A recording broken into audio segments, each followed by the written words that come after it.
জুটি বেঁধে তেহরানের ইমাম হোসেন স্কোয়ারে হাজির শতাধিক নারী পুরুষ। সোমবার সেখানে আয়োজন করা হয় ব্যতিক্রম ধর্মী গণবিবাহের। একসঙ্গে বিয়ে করেন ১১০ যুগল। যুদ্ধ পরিস্থিতি ও রাজনৈতিক অস্থিরতার মধ্যেই অনুষ্ঠিত হয়েছে এই গণবিবাহ। দেশ রক্ষার অঙ্গীকারে গঠিত জানফাদা প্রচারণার অংশ এটি। ইরানের রাষ্ট্রীয় সংবাদ মাধ্যম বলছে, গত ১৫ই মে পর্যন্ত এই কর্মসূচিতে নাম লিখিয়েছেন ৩ কোটির বেশি মানুষ।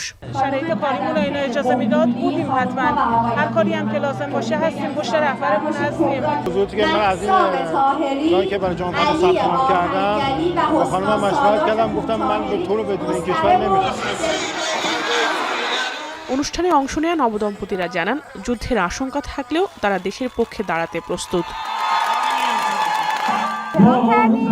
اگه جنگ بشه من و همسرم گفته بودیم هر دو تا با هم بریم. فرقی نداشت. به هر حال ما تصمیم گرفتیم که این روز ازدواج کنیم. فرقی نداشت چی بشه. যুক্তরাষ্ট্র ও ইসরায়েলের হামলার পর ৬ সপ্তাহের সংঘাত শেষে যুদ্ধবিরতি কার্যকর রয়েছে। শান্তি চুক্তি বিষয়ক আলোচনাও বেশি দূর অগ্রসর হয়নি। যে কোনো সময় একে অপরকে হামলা করতে পারে বলে হুঁশিয়ারি দিয়ে আসছে তেহরান ও ওয়াশিংটন। এমন পরিস্থিতিতে দেশপ্রেম ও সামরিক প্রস্তুতির বার্তা দিয়ে এই গণবিবাহ আয়োজন করল ইরান।